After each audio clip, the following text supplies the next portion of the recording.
Setelah memahami ketiga video tersebut, sekarang kita akan melihat material dielektrik yang seperti apa yang bisa kita pakai sebagai material pada kapasitor. Sebelumnya kita pernah membahas nilai kapasitas dari sebuah material dielektrik yang diletakkan di antara dua metal. Bentuk kapasitor kurang lebih seperti itu juga ya. Jadi bentuk kapasitor di sini ada dua elektroda, positif dan negatif, dan material dielektrik di antaranya yang menentukan jumlah muatan yang bisa disimpan oleh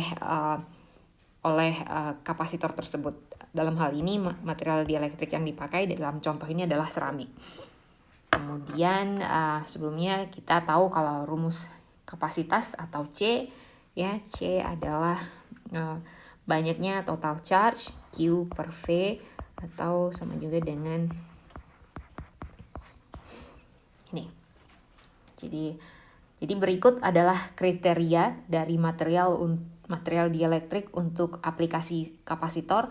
Pertama, nilainya kapasitas yang tergantung dari beberapa faktor yang kita sebutkan sebelumnya. Kemudian frekuensi, karena konstanta dielektrik dan kapasitas tergantung pada frekuensi. Kemudian ada dielectric loss-nya berapa, dan juga working voltage-nya berapa, karena kalau voltasenya di atas working voltage bisa merusak kapasitornya. Jadi ya, di video tadi sepertinya sudah ada, kemudian ukuran dan harga. Biasanya kapasitor ditutupi dengan epoksi supaya moisture tidak masuk. Sebelumnya juga sudah kita bahas kalau moisture atau kelembaban ini dapat menurunkan dielectric strength dari material. Kemudian untuk menghemat tempat dan meningkatkan kapasitas, maka kapasitor dapat dibuat paralel sehingga kapasitasnya dapat meningkat tanpa begitu banyak memakan tempat. Ini adalah contohnya adalah multi-layer seramik kapasitor.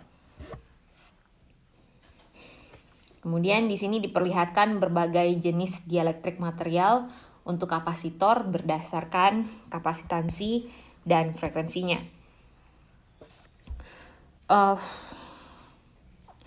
Di sini diberikan rumus untuk kapasitas, maka bisa dilihat bahwa nilai kapasitas tergantung dari konstanta dielektrik. Semakin tinggi konstanta dielektrik, maka semakin tinggi kapasitas. Selain yang diperlihatkan di gambar ini, ada juga jenis material yang disebut sebagai selain yang di gambar ini ada yang disebut juga sebagai high K dielektrik, itu seperti barium titanium oxide ya, contohnya ini.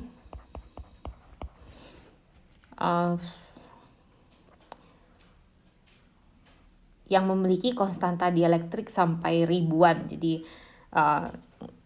nggak ada di sini di graf ini, tapi nanti akan kita bahas.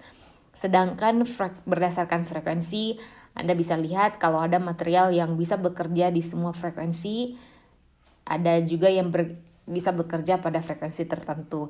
Ini karena mekanisme polarisasi dari material tersebut. Sebelumnya sudah kita bahas kalau pada frekuensi tinggi tidak semua mekanisme polarisasi bisa bekerja. Dan nilai kapasitas ini cenderung lebih tinggi pada frekuensi rendah karena ada sumbangan mekanisme dari interfacial dan dipolar.